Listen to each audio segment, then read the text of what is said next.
ضاءت عيناي شوقا ولطيبة ذرفت عشقا فأتيت إلى حبيبي فاهدأ يا قلب ورفقا صلي على محمد. بسم الله الرحمن الرحيم. الحمد لله رب العالمين،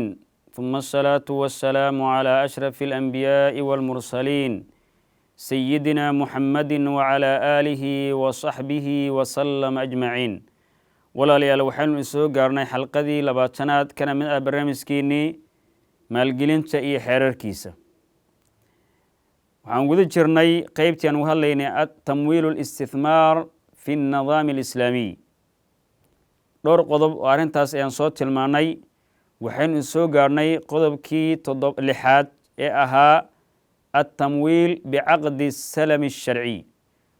in lasu maalgeliya caqdiga ama heshiiska salamka oo sharciga uu ogol yahay. fikradan maxaan ku ihahdaa qaabkan wax loo maalgelinaya oo salamnimo lasu maalgelinaya waxay ka timaan kartaa laba shaksi ayaa heshiis kala saxiixanaya ama laba mu'asaso. mu'asas weyn way noqon kartaa, waxay kaloo noqon kartaa mu'asas weyn iyo shaksi, miday doontaa noqotee waxay kala saxiixayaan heshiis. mid wuxuu bixinayaa lacag buu bixin, mid kalena lacag buu la wareegi. badeeco aan markaasi oolin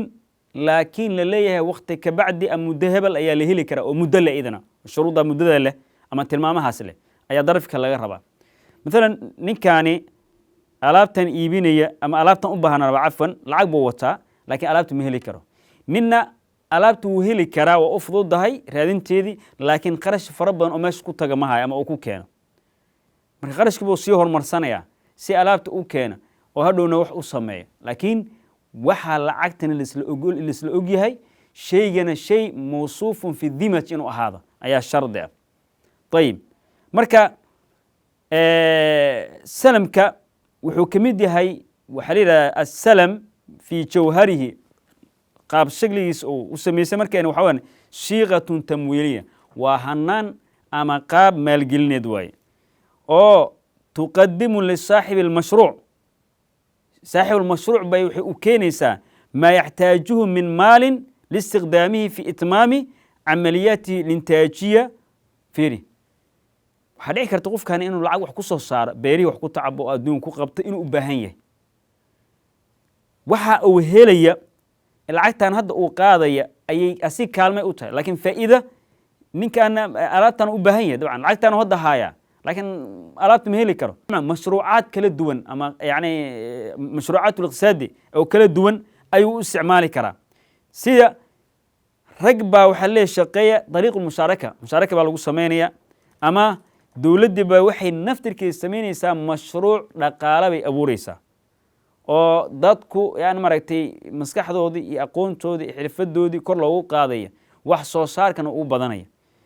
dowladda markasta waxaa laga rabaa maalgelinta inay ka fikirto. mu'asasooyinka yararka xataa ama sharakaadka waaweyn ha noqdaane ayaga naftirku waxaa laga rabaa horumarka iyo maalgelinta inay ka shaqeeyaan. markastoo shirkadii hormarto oo maalgelin samayso shaqaalo hor labay u baahani. dad baa muddo guryaha iska jooga ama dad dulsaar ku ayaa shaqo ka helaya. dad jaamacada iskuulle hadda kasoo qalin ama jaamacada kasoo qalin jabiyey ayaa iyagana waxaa ku helaya shaqo ku helaya. waxaa yaraanaya marka baagmuudada ayaa aad u yaraanaysa. saa darteed marka waxaa wanaagsan in looga faa'iideysa hantida dheeriga ah ama dowladda ay waajib ku tahay inay mashaariic ganacsi, mashaariic maalgelin ay samayso si dadku ay uga faa'iideystaan. arrinta waa ku celcelinaa walaalayaal, mar kasta waxaa inaan xusuusnaan weyn maalgelinta marka laga hadlaya waxaa rabaa wax alla wixii wadanka maalgelintiisa ama hantidiisa ay ku hormari karta ama dhaqaalihiisa uu kobci karaa in la sameeyo. arrintaa muhiim jiddan bay noo tahay walaalayaal, arrintaas muhiim ayay noo tahay. ayib mashruucaadka kaloo caadiga ayay arrintaas noqonaysaa. mashruucaadka kaloo caadiga ay noqonaysaa. masale kale aan gudbaynaa oo qodob 8aad waxa weeyaan التمويل عن طريق المصارف الإسلامية في إدارة أنظمة المضاربة أو والمشاركة والمساهمة. in lagu maalgelin lagu sameeyo qaabkee loo maraya. bangiga maalgelin samayn muxuu isticmaalayaa nidaamka mudaarabada, nidaamka musharakada, nidaamka musaahamada. يعني مضاربة أو أنيري شخص وحو بحنيا هنتدي قفن حوق بوليه مشاركة وذاقيان أما هنتي وحي وذا مساهمة وكوذا قيبسة وحي اسكو درسانيان marka waxaasoo dhan in yani maratay maalgelinta ay qayb ka yihiin ayaa nolol tilmaamaya waxa dhici karta qof ilaahay xoolo siiyay inuu helo inuu ku adkaataba mudaarab qof oo la mudaarabay ama shariik oo shirkad la noqdo inuu ku helo oo ku kalsoonaan kara dadka inta badan waxay u badan yihiin dad khiyaanan ku badan oo aad u dhib badan waxbay isdaba marinayaan lugooyaday iyo maxaan ku rahay waxyaabo aan loo baahnayn marka qof baa waxa dhici karta hanti uu haysta laakiin cid uu la ganacsado ama mudaaraba uu la galo ama mushaaraka uu la galo ayuuba la yahayba way dhici kartaa waxa dhici karta dhanka kale ragga shaqeeya nafsiga dadaalka badan ku baa intay raadiyaan dad maal ay isku raacaan inay waayaan oo ay marka ay ku raacaan inay shirkad mudaaraba ay sameeyaan marka meesha maxaa maqan gaaf ama arrin baa bannaan oo ah qofkan ganacsadana cid mushaarak la sameey ama mudaarab la sameey ma haayo waxa dhici karta qof shaqada iyo firfircooni aad u leh laakiin cid uu la maalgelin u sameynaysa ma haayo oo mudaarab la gelaysa mushaarak la gelaysa ma haayo labada dhinac way dhici kartaa bangiga marka wasiid noqonaya bangiga muxuu sameynayaa bangiga wuxuu wasiid ku noqonayaa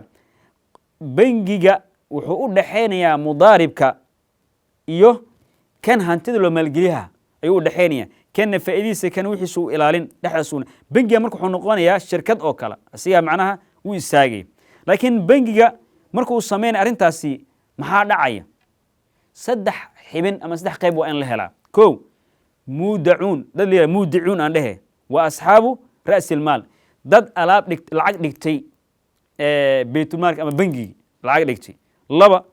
al mustathmirun kuwa maalgelin sameeyay mustathmirinku waxa weeyaan waa kuwa sharakaadka ka shaqeynaya oo howl qabanaya ay howshooda bay qabanayaan saddex al masrif saddex xibin fiiri markii qodobkan laga hadlaya maalgelinta oo loo maraya wadada bangiga islaamka iyadoo loo isticmaalaya nidaamka mushaarakada mudaarabada ama musaahamada saddex qolob uu ka koobnaanaya saddex qolob waxaa koow ah al muudicun kuwa hanti dhigana ra'sul maal iskale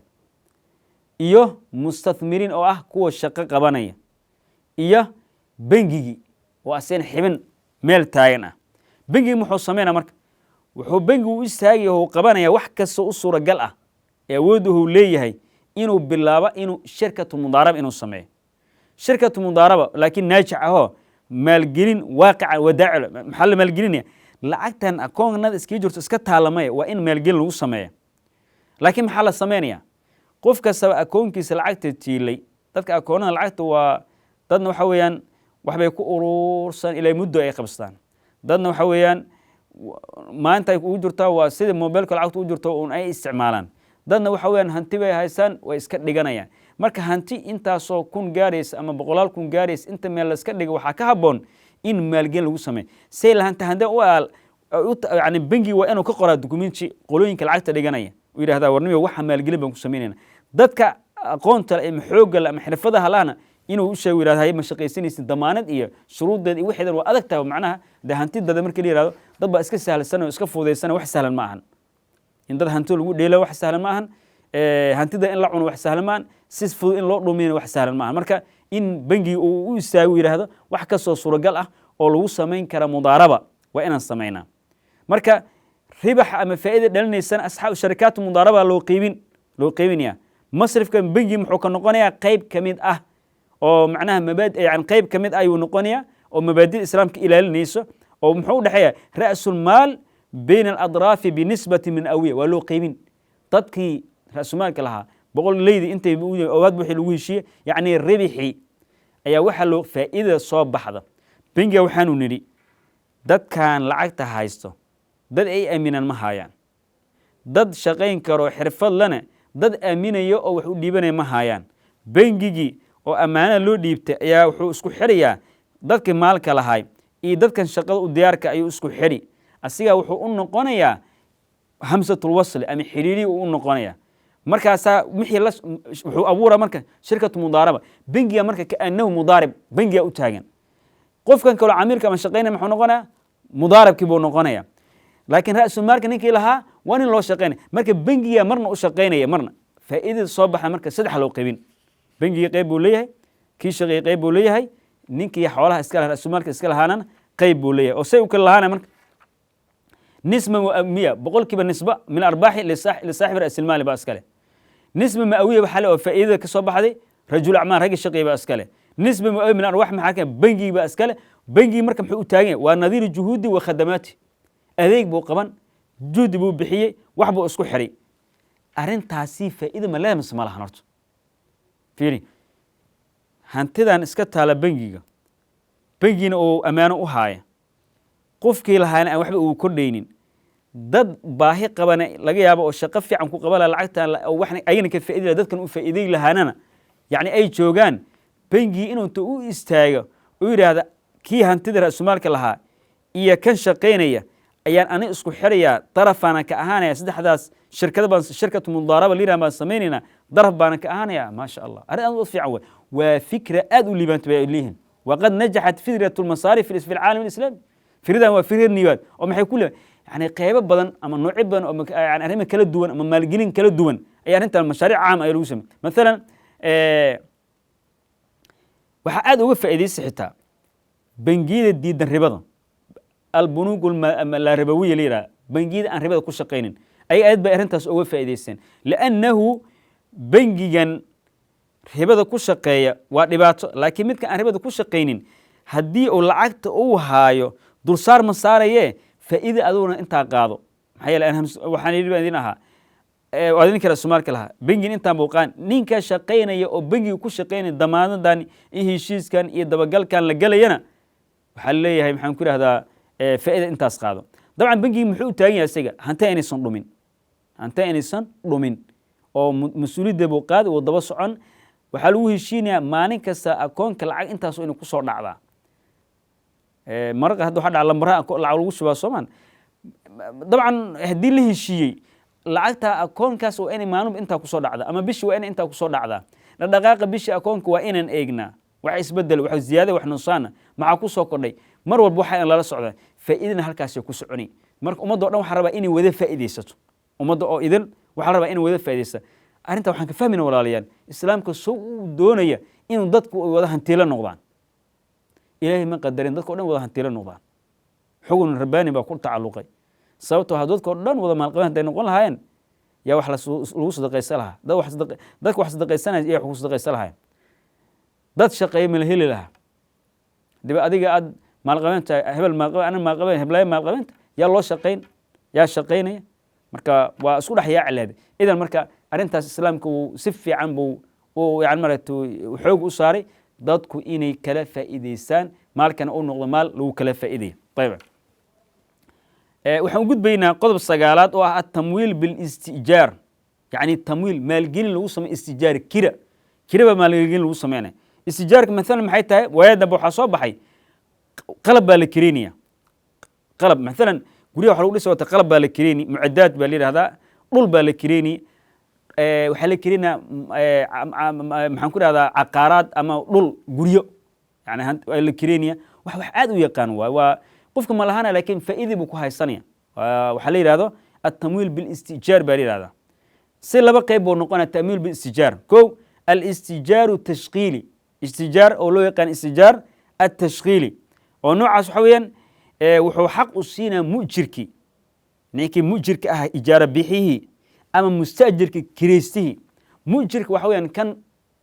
وح كرينية مستأجرنا وكان وح كريسانية وحو حق السينا إني كبحي كران حلية إيه دونا هشيسكاس إيه دي كران وابقنا ماذا إنتان مؤسسة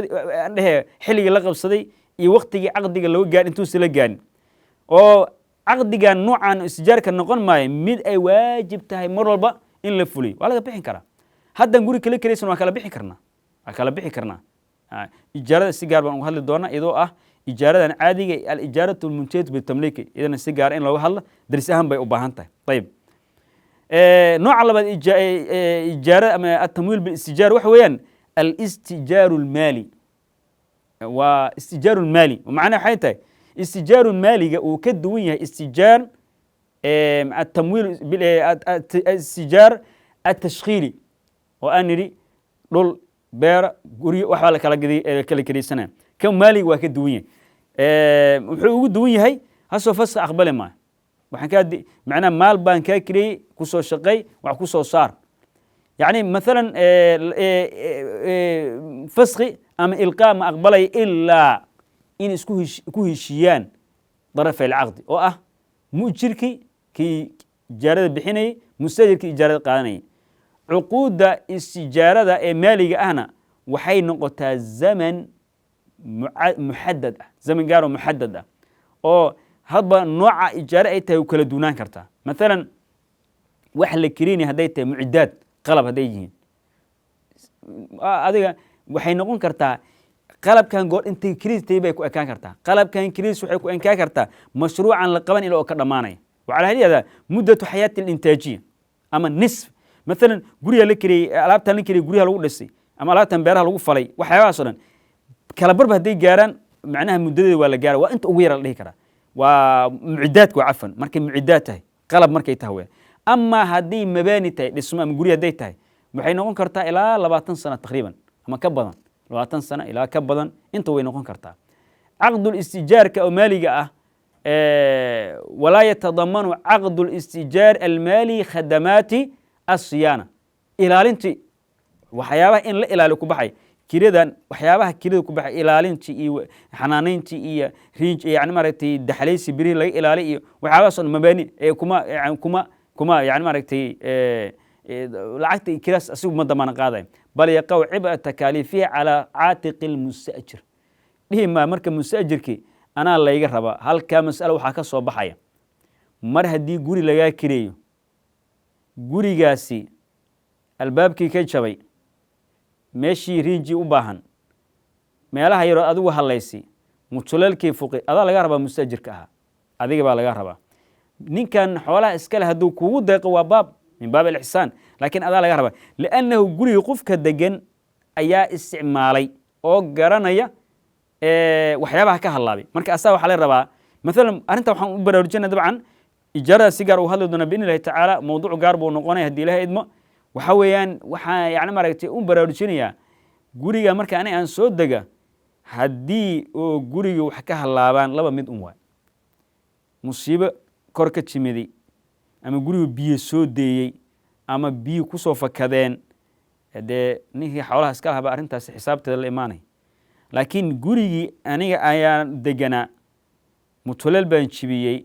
ilmihiga darbiga xogxogay meel bay dilaaciyeen niyo gurigi kaali meesha iga soo maandhaha guriga aan degana iyo riinji iyo wixii ka dhamaadeen ama xogaa u baahnaaday dayactir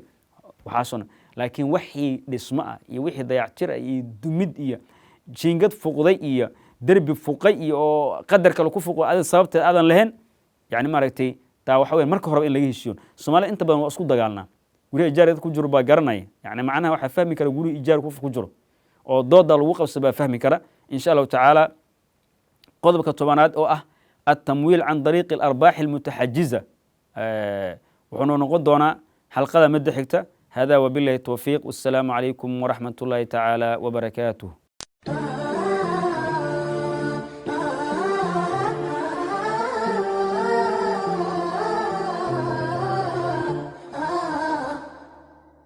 رقت عيناي شوقا ولطيبة ذرفت عشقا فأتيت إلى حبيبي فاهدأ يا قلب ورفقا